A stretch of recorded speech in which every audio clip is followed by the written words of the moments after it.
What's up everyone, Mike from FlightClub. So many people have been raving about RaceFlight, so I thought it was about time I gave it another shot. I tried RaceFlight a little over a year ago, but didn't really have a good experience.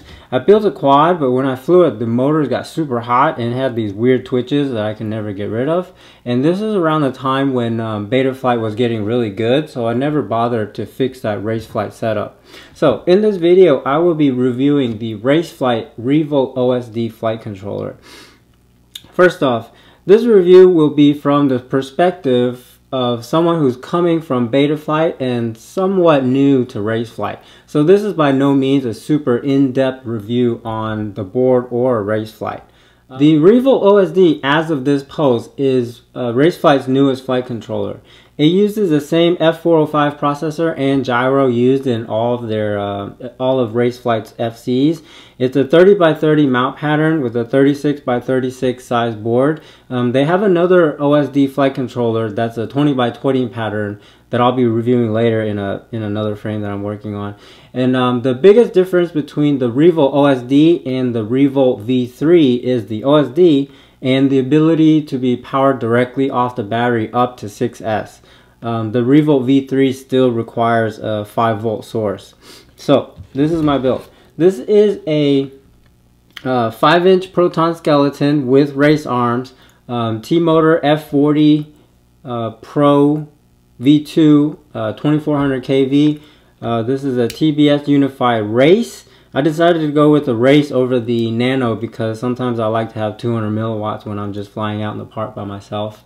Using a Foxeer Aero V3, the FrSky RXSR that's mounted down here, Axi stubby left-hand CP. This is a new mount that I'm testing for the PROton. I have it pointing down like this, like the Tokyo, so that way the antenna never gets hurt. And I'm using the RaceFlight Bolt 32 4-in-1 ESC. So this combo, this ESC and flight controller combo is rated for up to 6S. For this initial build, I'll be building it as a 4S setup just so I can get a feel for RaceFlight compared to my other 4S BetaFlight builds. After I do this post, I'll swap the motors out for these secret T-motor low kV motors that I have, and we'll test it on 6S to see how they perform. So in this build, I'm using a FrSky RXSR because I thought it was required, enabled to change the VTX settings on the Unified Race, but I didn't realize you can change the VTX settings and PIDs with the OSD. I'll show you how to do all that stuff later. So actually you can use the XM Plus for this build. You only need the RXSR for the smart port wire if you plan on using the LUA script on your Tyrannus. The first time I tried to build this quad, I was messing with the quad for like 8 hours trying to get this LUA script to work. I kept messaging back and forth with Preston at RaceFlight, but we still couldn't get the board to work. Finally, I got tired of it, went for a flight. This crazy tree branch knocked me out of the air and killed the flight controller. So when I came back, I swapped the board for a new flight controller, and the LUA script started working. So it turns out the first board I had was bad. So other than this, the setup was actually a breeze. I'll show you later. Building the RevoltOSD with the RaceFlight Bolt 32 was super easy. Normally I don't like to use wire harnesses, but in this case with the... Let me remove this. But in this case with the Bolt 32 with the RevoltOSD, they're designed to work together, so it's super easy. With this combo, there's no need to wire up the 4 ESC signals, power the flight controller or current sensor wire. It's all in this little harness right here that connects from the OSD right here, and then it connects to the flight controller, or I mean the ESC on the bottom. Just plug and play and you're done. I'm using the RXSR, so all you have to do is invert TX1 over here. There's an invert and a normal. If you're using FrSky, you gotta set it to inverse, And then this green wire right here is the S-bus signal from the RXSR under my ESC.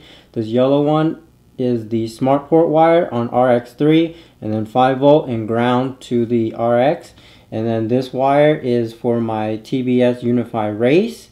You know, you got your red wire that goes to VBAT. This pin is VBAT. And then you got your ground. And then this yellow wire is the video wire, goes to video out. And then this white wire goes to TX3, and that's for your smart audio. And then the camera is just, you know, power, ground, and video in. And that's pretty much for the physical build. And other than that, you know, you just plug in your battery cable, solder up the wires, plug it in, and you're pretty much done with the physical build. Alright, so setting up the RaceFlight boards are super easy. I'll show you from start to finish how to set up these boards. First, you have to download the configurator. I'm using, I think this is a beta version. I'm using 560. So I'm using a I'm using Mac, so I'm just going to download the Mac version. And then I'll just let it download. Alright, once it's downloaded, just go ahead and open it up. Open when done. It's going to extract the files, and then you should get this little RaceFlight icon. Open it. I'm just click open anyways. And then when you see this, just go ahead and plug in the USB on the board.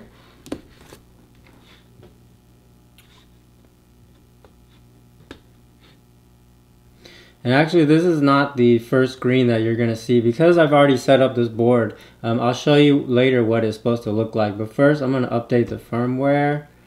Just go here, click update firmware, update, and then I'm using 562. And then hit confirm.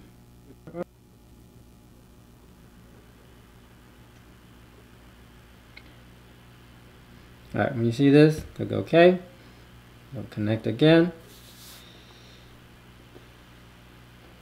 And then when you first set up a brand new board, this is not what you'll see. It'll automatically bring you to this screen right here. So just go ahead and just follow the instructions. I'm going to do racing, click next. I'm using a 5-inch, click next. And then let's do its thing. The cool thing about RaceFlight is that you don't have to worry about how you mount your board or how you connect your signal wires and everything. When you do this configuration, it does it all for you. It figures out how your board is set up. So right now it's telling me to put my quad on its nose. I'm going to put it up and then just hit next. So I guess right now it's figuring out the orientation of the board. So when you're done, and then next you'll go set up your receiver. Before you do that, you're supposed to bind your receiver onto your Trainwreck. I've already bound it, so I'm going to go ahead and click the wizard. So click wizard. And this part, you have to plug in your battery. Turn on your Trainwreck.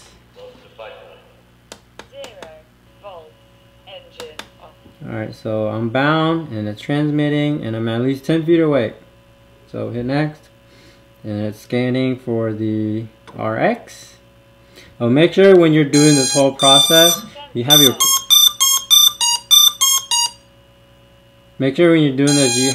props off, because sometimes when it's doing these weird things, the motors will twitch. So you don't want your motors to have props on them when it's doing that. Alright, so it found my receiver. Now I'll go to radio setup, blah blah blah, bound. So in this one, you're just gonna follow the directions. I'm just gonna roll my sticks like the directions tell me to. And then when it's done, leave the center and this down center, hit next. Now I'm gonna move my throttle stick up like it's telling me to. Now y'all right. Pitch forward, right, and then now it's setting up the arm. So whatever switch you want to use for your arm, just leave it in the disarm right now and then hit next, and then switch it to the position you want to use for arm and then hit next. So instead of using the modes tab like on BetaFlight, this is how RaceFlight sets the switches, and you can set other switches later. So right now you gotta calibrate your motors. So I gotta unplug. Make sure you have your props removed and your battery disconnected. Hit next. And then now you plug it in, wait for the tones, and then you click OK. Click OK.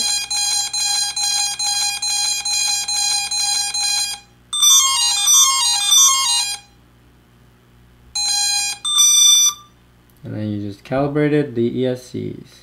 Alright, so next tab would be the motor direction. So once again, make sure you have all this stuff done.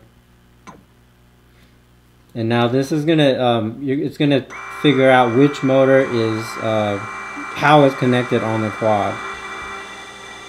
Yeah, so this part is pretty easy. So you just basically you just follow the direction. So right now this one is spinning. Next. Now this one is spinning. Next. This one is spinning.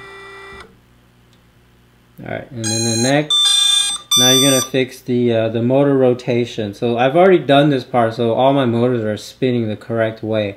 But you can just follow the directions, and you can, reverse any motors if you need to. It's pretty self-explanatory. So for just save time, I'm gonna cancel this part. Alright, so once you have all these initial setup things done, your quad is pretty much set up. So right here, these are for your switches. So the only ones I have set up are Copa, whatever. This is like their version of turtle mode. I'll show you how to set that up later. And then motor beep. So I'll just show you how I do one of them. So I'm gonna do cancel. Whoops, confirm. Alright, so to set up a switch, this is how you do it. You just hit whatever you want to do, and then make sure your Tyrannus is bound and you got your battery plugged in, and then you just select the switch you want to use for your whatever you're setting up. In this case, I'm going to set this SC switch down for beep. So right now, just have it in the off position, hit next, and then just set it to the position you want for this function. Hit next, and it's setting up the switch. But before you can do these things, you have to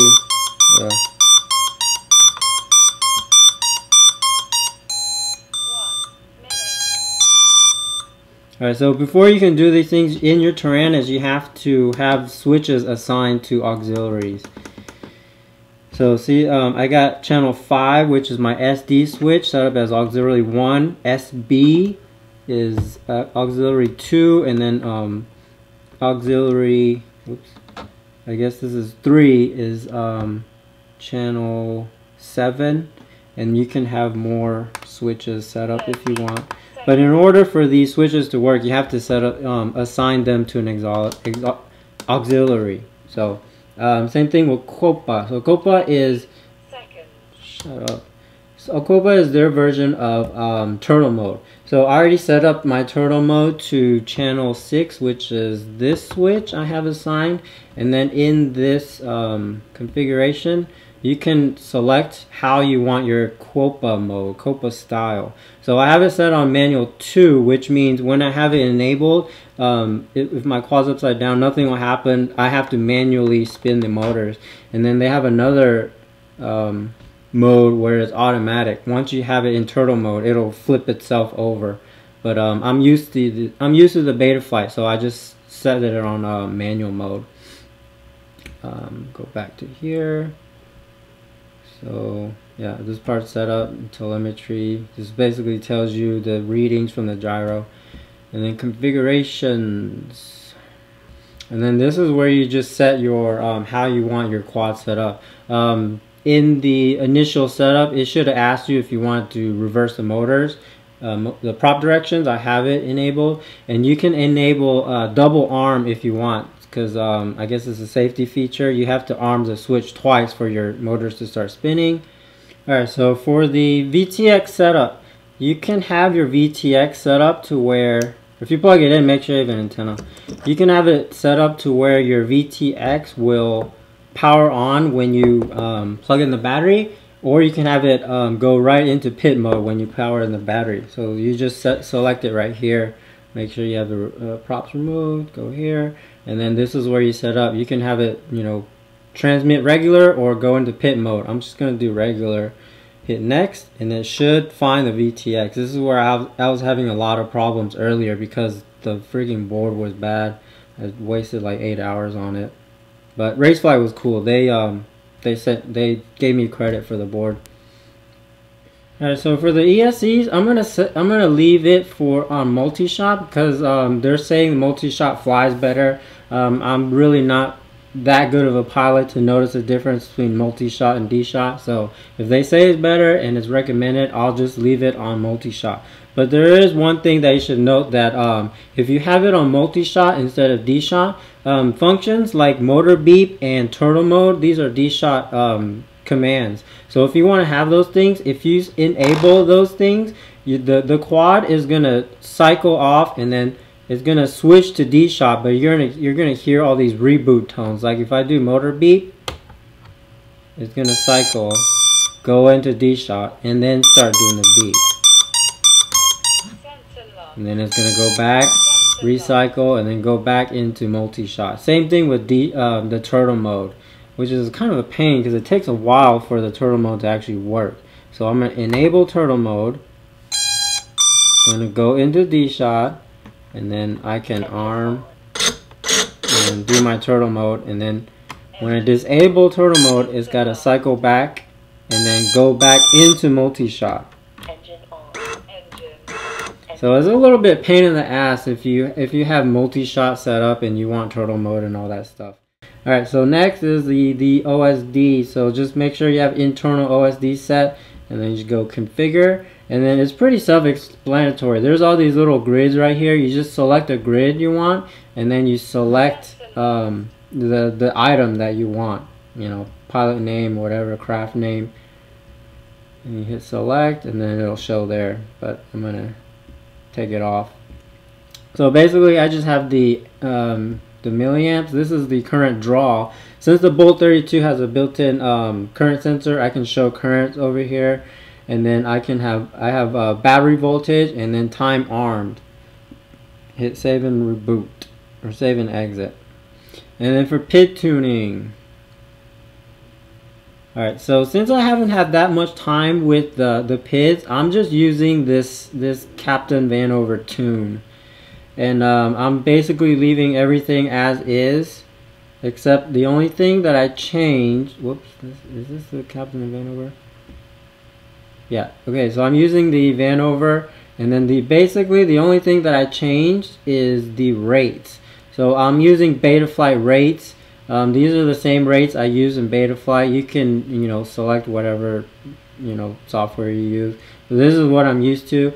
And then I don't know why, but I had to up these pretty high because if I didn't do this, I was getting this weird oscillation at idle. I don't know what that is. If someone knows what's causing that, like when I arm my quad, I'm getting this like high pitch idle in my motors.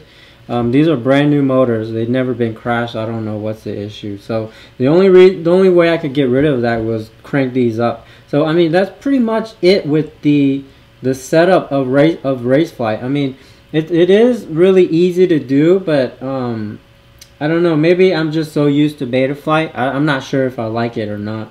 Alright, so I'll just show you how to get into the BetaFlight OSD. So from the regular screen, just put both sticks towards the middle, and then it'll bring you into the screen. Use the left stick to move between the different screens. Like here's your VTX channels. You can select race band, low band, F band, whatever channel, and this is your power. I have it set on 25 right now because I don't want to burn up my VTX. And then you hit save, or you can go to your PIDs. Like here's your yaw PIDs, roll, pitch, and then you can set up your rates and everything here. Once you're done, hit save. And then as you can see, that's all the stuff that we set up earlier. So in order for the RaceFlight LUA to work, you have to have the RaceFlight LUA script added into your Tyrannus script folder. I've already done that, but it's the same way you do on BetaFlight. I'll put a link in the description below on how to do that. But I've already done it. So first you have to add the screen. I'm going to go to screen 14 and 14. And then scroll down here. And then on screen 3, I have the RaceFlight LUA script loaded. So exit out and go into your scripts. Page down. This is my BetaFlights. And then this is my RaceFlight 1. I don't know what's going on with my Tyrannus, but everything is loading super slow on this kind of stuff. I'm waiting for the new FreeSky receiver or transmitter to come out before I make a decision on what I'm going to do. But anyways, it'll tell you to move both sticks to the bottom center, and then it'll bring up the LUA script. So when you do this, it'll bring up your script, and then this is where you change all your stuff. See, I don't know why my Tyrannus is so freaking slow, but this is where you change your stuff. Hit set and exit. Exit. Anyways, but I wouldn't be using the LUA script anyways. I'll be changing the channels and everything from my the OSD. So let's go fly.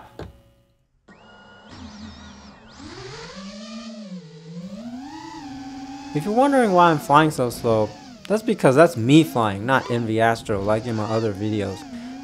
So forget about all the other stuff. Does the RaceFlight RevoltOSD fly good? As much as I don't want to admit it, hell yeah. Dude, this PROton RaceFlight setup flies so good. I don't know if it's the RevoltOSD, BL-Heli-32, or just RaceFlight Mojo. It flies so freaking good. I'm flying one of the preset PIDs, and all I did in the PIDs was change the rates to my BetaFlight PIDs and increase the filter levels to get rid of a weird idle oscillation I had. There's still a little bit of prop wash on hard 180 turns, but that can be tweaked out. I didn't even change the PIDs to accommodate the GoPro, but the quad still flies great. It's hard to describe how well it feels. There's no slop in the sticks, and the quad does exactly what you want it to do. Even with my limited flying skills, it's already improving my flying. Is it perfect? Nah. I actually prefer the setup of BetaFlight over RaceFlight. Don't get me wrong, the RaceFlight 1 setup is nice, but it feels like you have to go through a wizard to do any changes. There's a lot of clicking next and waiting for the software to save settings. The same setup in BetaFlight would take 1/3 of the time. Does this mean I'll be switching all my quads over to RaceFlight? Maybe. Before I make the decision, I want to try out the new BetaFlight 3.3 with the new common filters. I hear that's what makes RaceFlight so good, but we'll see. Then there's BetaFlight. I don't know much about it yet, but from what people have been telling me, it's pretty sweet. Also, next week I'll be building another PROton in the exact same setup, except with a KISS FC V2 and the Acon AK32 BL-Heli-32 ESC. So check out that video next week. There's still a lot of testing before I fully commit to switching over to RaceFlight, but so far I'm very impressed with this RaceFlight RevoltOSD and Bolt 32 setup. So I think it's about time I did a giveaway. I'm going to give away a PROton in any configuration the winner chooses. All you have to do is subscribe to this channel, hit the like button, and put in the comments what you think about the PROton frame. If you don't know about the PROton yet, I'll put a link in the description below. Tell me what you like, dislike, or anything else you think can be improved on the frame. I've already got another frame I'm working on, and your feedback is invaluable. I have a prototype coming in this new frame, but like all my other frames I make, they are tested and tweaked extensively before it's released, so any feedback would be great. Contest is open to anyone, and I'll use a random comment picker to choose a winner. So I hope you found this video helpful, and stay tuned for part 2 of this video when we swap out for some low kV motors and test it with 6S. So thanks for watching, and see you in the next one.